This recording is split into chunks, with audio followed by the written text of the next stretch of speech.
All right, so I took a unicorn. This is actually a 3-year-old one.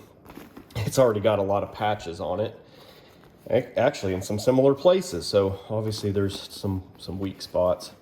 What I did though was I went ahead and I cut along this seam where the head kind of meets the main. The main's a separate air chamber, and I cut just along the seam to kind of emulate the same tear that you've got, so that I could try to kind of do a little video to show how to repair it. Typically what I'll do is I'll do a piece on the inside and kind of glue it in, and then I'll do a piece on the outside. So first thing I would do is I would put on some gloves, which I can't seem to find any of mine. I usually use latex gloves because the glue and the acetone stuff don't seem to bother it too much. You don't want to use vinyl gloves because the glue will just stick right to it and it'll be a big mess. Nitrile gloves also work pretty good. So the first thing I'm going to do is I'm going to take some of the patch material, and for the inner piece it's not quite as big of a deal since you're not really going to see it. But what I will do is I will try to get a strip that is a little bit longer than the tear. So if my tear goes from here to here, then if I cut a piece that is about that long, so I want it to go maybe like a couple centimeters past the ends of the tear. And this one doesn't have to be quite so perfectly cut since it's going to be on the inside. That should probably do just fine. And I'll try to remove any sort of you could even clean this if you want to. It's not a bad idea. Usually what I'll do is I'll clean it with some isopropyl alcohol, and just that way the glue sticks to it.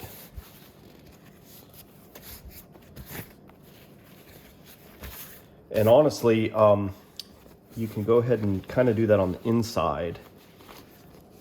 So right now we're going to be gluing just on the inside. So I'm going to kind of clean, because who knows, if they've been inflating this by mouth, then you might have saliva and who knows on the inside. So this is probably not a bad idea. Make sure we get a good bond. So the first thing that I'm gonna do is I am going to take my glue that I've got in this syringe. This is some of the HH66. And I was using this morning. Yep. Usually if it kind of plugs the tip up, you can kind of just scrape it and it'll start. And if you pull the dry stuff, it'll start flowing again. So whenever I'm working, I'll usually have a tissue that I can kind of lay it on because it'll probably kind of keep dripping. And then I'll also have another tissue just kind of on standby to wipe up any excess glue. The first thing I'll kind of do is fold this in half like that and get it inside and try to kind of center it so that you've got some extra, a couple centimeters extra on each side.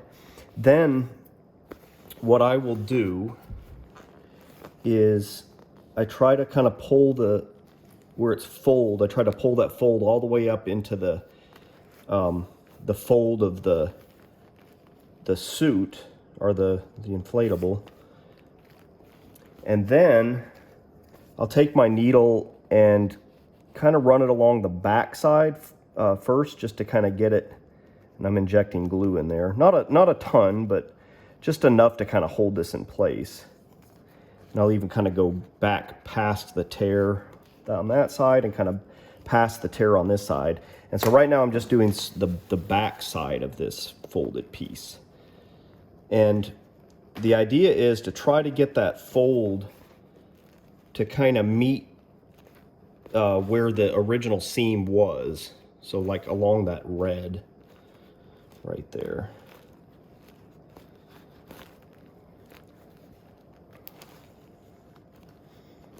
And then, now that I kind of have that done, I'm going to do the same thing on this side. The main purpose of this right here is it serves, you know, as an inner seal. It also gives it strength by having both the patch on the inside and the outside. But mainly, if you only patch it on the outside, one of the things you really risk is dripping glue into the suit or into the inflatable, because there's nothing to really catch it.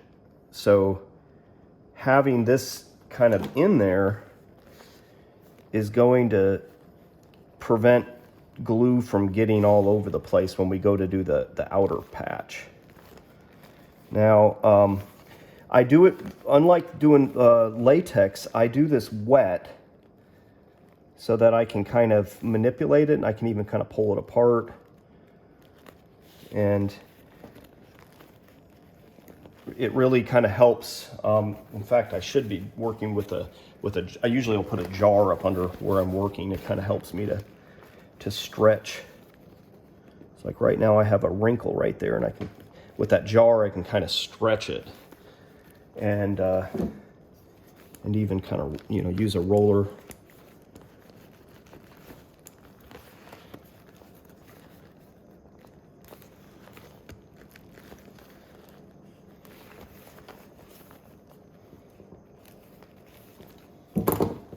Looks like I have a little bit of a gap down here right on the end of this tear that I need to put some glue in there. So the idea is, once this first patch on the inside is done, I should still be able to kind of pull this outer layer up, and it shouldn't be stuck to anything on the inside, because we had that folded piece in there. It should be free to move.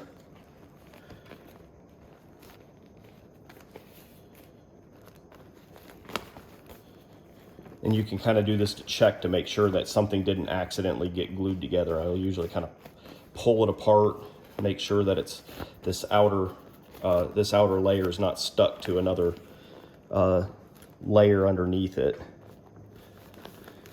And so after I'm happy with it, if I'm not, you know, you can always kind of rip it back apart. You can even use some acetone on a Q-tip, or even acetone in a syringe, just to put a little bit to kind of get it to release if you need to. So the next step is to define where we want to put a patch on the outside. And often what I'll do is I'll go take a plastic bag, like we'll do one of these little sandwich bags like this. And this way I can kind of get an idea of what my shape needs to be. I'm just going to kind of cut a section of this bag out. And then this way I can take a marker and then kind of figure out, like, all right, so there's my end of my seam there and there. It's like, so I know I need to go from there to there at least. So that's kind of the middle right there. And then I want to probably try to basically just make a patch that's like 1/2 inch on each side, or, you know, about a 1.5 centimeters, 2 centimeters.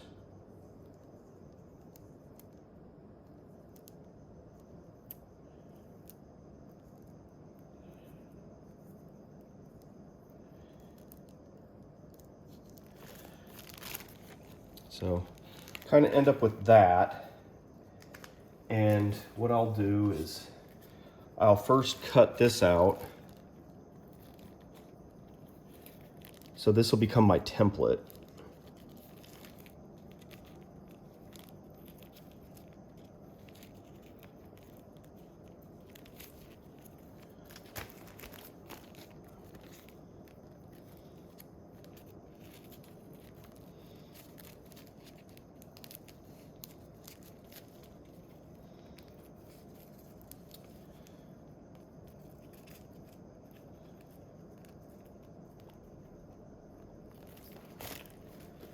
Just kind of keep everything rounded on this since it'll be on the outside.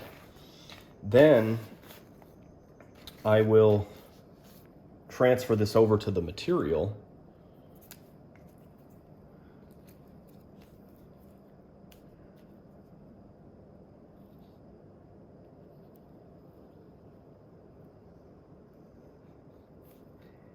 And then you can cut this out. You can use a roller cutter, or you can use scissors, whatever you're more comfortable with.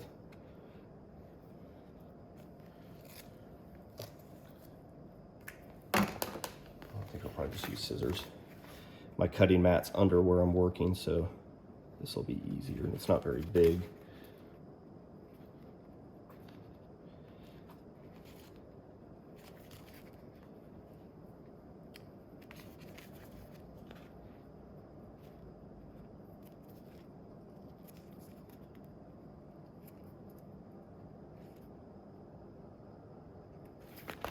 So then, to get the silver Sharpie off of there, I'll either use gel pens or I'll use silver Sharpie, because in both cases, they'll both come off with some isopropyl alcohol. Plus, we needed to clean this piece anyways, right? So I'll even get the back side of it.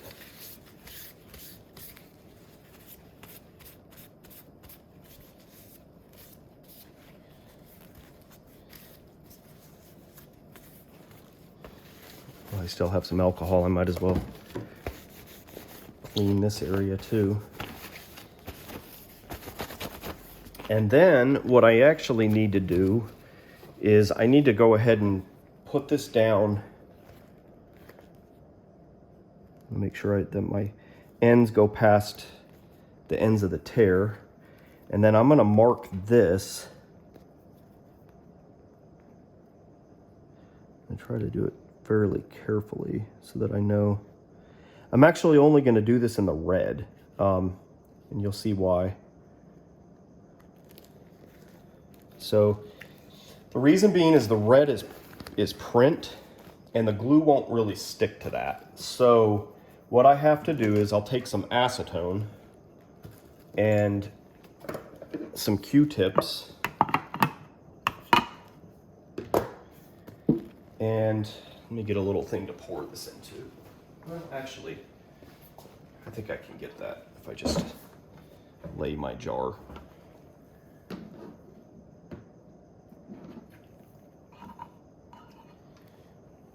So I take my Q-tip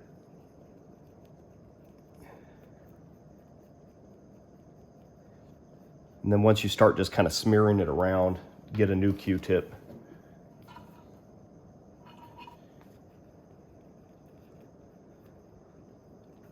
And don't remove all the way to the line. Just get close, because if you get all the way to the silver line that you marked, you might not be able to cover up, since that silver line was kind of just outside of where your patch was. I just kind of get close to it. Maybe stop like 3 millimeters or so, 2 or 3 millimeters. So this does take quite a few, because you're removing the paint.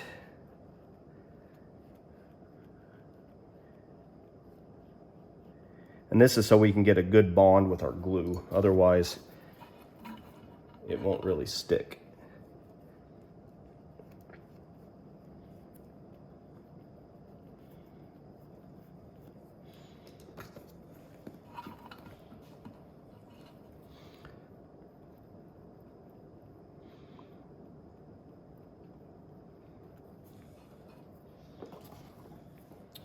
You can use paper towel too. I just like the control that you get with a Q-tip, having the ability to really pinpoint where you're getting the acetone. You'd always save the Q-tips to use the other side too later on. I just don't like to touch them until they're dry.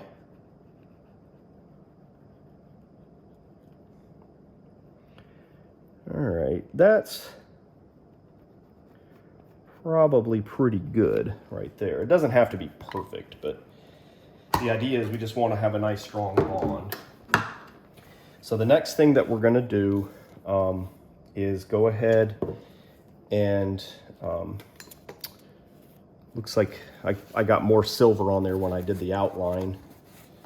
And actually, we don't really want the silver anywhere, because if you get glue over the silver may become permanent because you won't be able to wipe it off once the glue kind of gets over it. So go ahead and clean off all the silver, or gel pen, or whatever you use to mark it.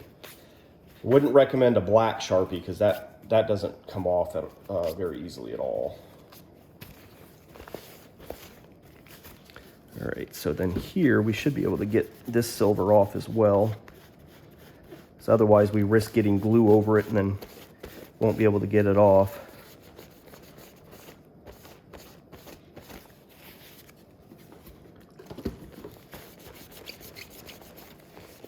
The longer it stays on, the more you have to kind of scrub the silver to get it off. And if you ever have to use the silver on like a white vinyl, it may stain it if it stays on too long. So I try not to leave any kind of marker for very long. It'll soak into the material.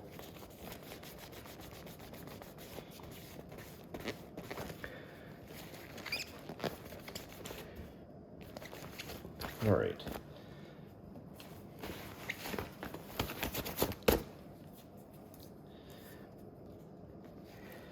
So this is kind of a big piece to try to glue all at once. What I would recommend is get one end started with some glue just to kind of anchor it. And I usually like to work down the line on a skinny piece. You can also kind of go across, but if I do that, and then I can kind of center this, kind of check myself and make sure it's covering everything that I want it to.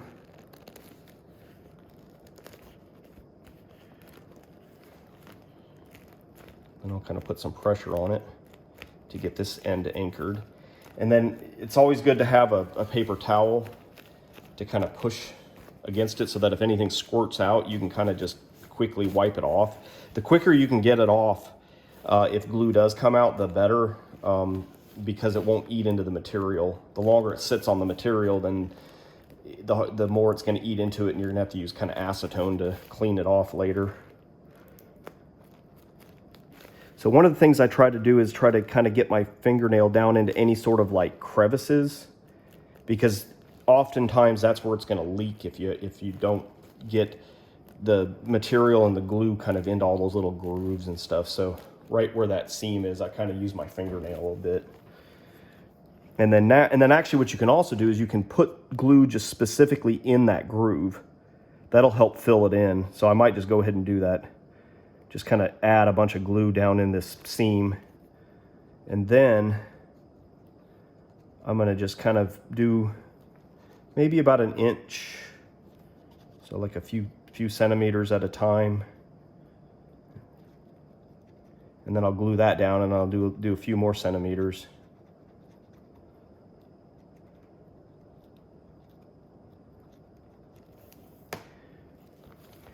And then I have my jar back here behind me.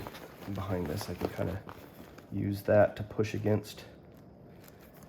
And take my... If anything comes out on the red, you don't really want to wipe, because I just did there. You can kind of see what it does. So the glue just touched that red, and I wiped it, and it just took the paint right off. This is just a toy that I have, so I don't really care. But to avoid doing that on customers, I try not to wipe. If any glue gets there, I kind of just leave it alone and let it dry. There's really not much you can do, unfortunately. So it's best if you can start seeing glue come out over a printed area like this red, just to maybe not push quite as hard. Or if it kind of squirts out, you might be able to kind of just dab it a little bit, but just know that whatever you do, you really can't remove that when it's over a printed area, because it'll wipe that print right off. But if you just let it dry, then you'll see some glue residue, but it'll be fine. It's better than wiping it, because if you wipe it, then now you no longer have color there. All right. One thing that's risky is, since I did glue down the seam, it did start kind of bonding, but I know that I didn't go that far. I'm going to pull this back, and I always peel it back just a little bit further than I glued it, to where I can see glue all the way across, so that I know I don't have a gap in my glue. Because that's one of the things that happens to a lot of crafters, is they won't pull it back, and then they'll have a gap in their glue, and then that's where it'll leak. So I always try to peel back just a little bit further, so I peel up some of the stuff I had already glued, but that's just to make sure I don't have a gap. All right, so I'm gonna do a little bit more.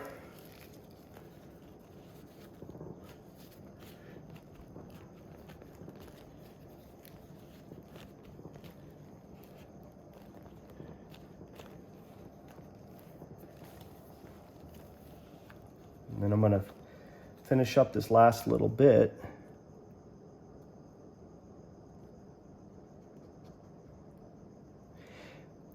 Glue all the way to the edge too, because if you don't get to the edge over time, the edges, just like on latex, the edges will kind of get caught, and then they'll peel, and the patch will eventually kind of peel up. The glue is definitely not permanent. So I try to get glue all the way to the edge, and what I'll do is I'll check it after I get done. I can put a smaller needle on, and then I can kind of go around the edge and kind of poke and prod to see if there's any gaps along the edge, and then I can add just a tiny bit of glue to glue the edge down. So this is done, besides leak checking it, but I'll wait a little bit. I usually like to wait at least about an hour to really fully inflate it. You could go ahead and probably inflate this to about 80% right now if you want to. If you want to kind of make sure that nothing is caught, like nothing between these layers is caught, you could go ahead and put air in it to about 80%, just so it's not tight, but enough to where it kind of pops out and holds its shape. And then after an hour, you could go ahead and make it tight. And what I usually will do is then I'll spray it with some like Dawn dish soap and water right in this area, and look for bubbles, because if you see bubbles, you can go ahead and even while it's still wet, you can actually kind of add glue where you see the bubbles coming from. The glue is actually not really affected at all by the water.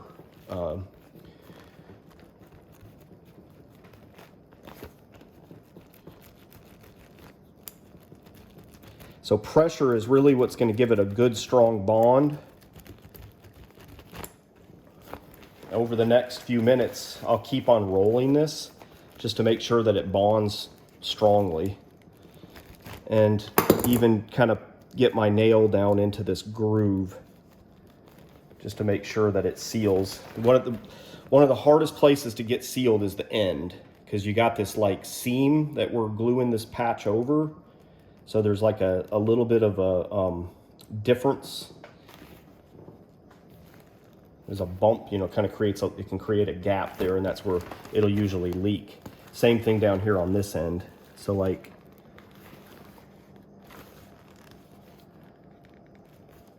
in fact, I can kind of see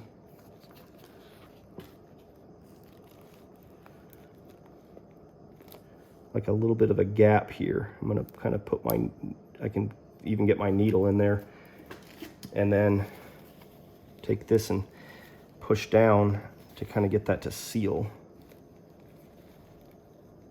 And I can even kind of pull it apart a little bit.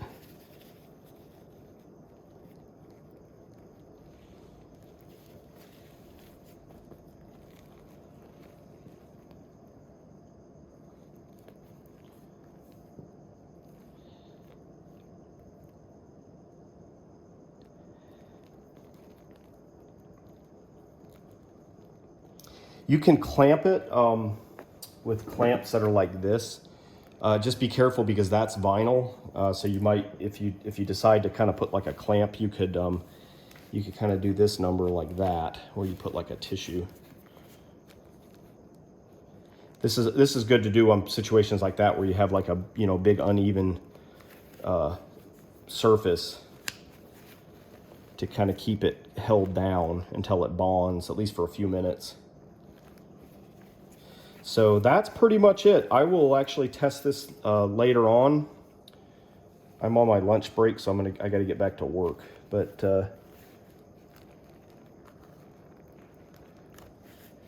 that's pretty much it. You can do some cleanup if there's any glue residue on the black area. You can use usually you can use these if you want to. They tend to kind of streak a little bit. You don't want to. You just want to do very lightly. If you push hard, it'll abrade the material and leave it kind of dull looking. The better thing to do is you can use a larger piece of tissue paper and kind of soak it with acetone. Do it outside so you're not breathing it, and use some gloves. And in fact, I use butyl gloves. I got big, thick butyl rubber gloves. So if I'm doing big, acetone work with a lot of acetone, you can just kind of lightly brush it. And the trick is having a lot of acetone, but not push hard, and it'll leave the material glossy looking. And it just takes a while to kind of get all the acetone off. The best thing to do is just avoid it in the first place so that you don't have to clean it off. Because the other thing is you risk touching this. If you come in here to clean with acetone, you risk accidentally getting some on the red. One thing you could do is you could always mask off some of the red area with some of the blue painter's tape to kind of protect it. That might be a thought. But that's pretty much it. So if you have any questions, just let me know, and hopefully it's not too painful.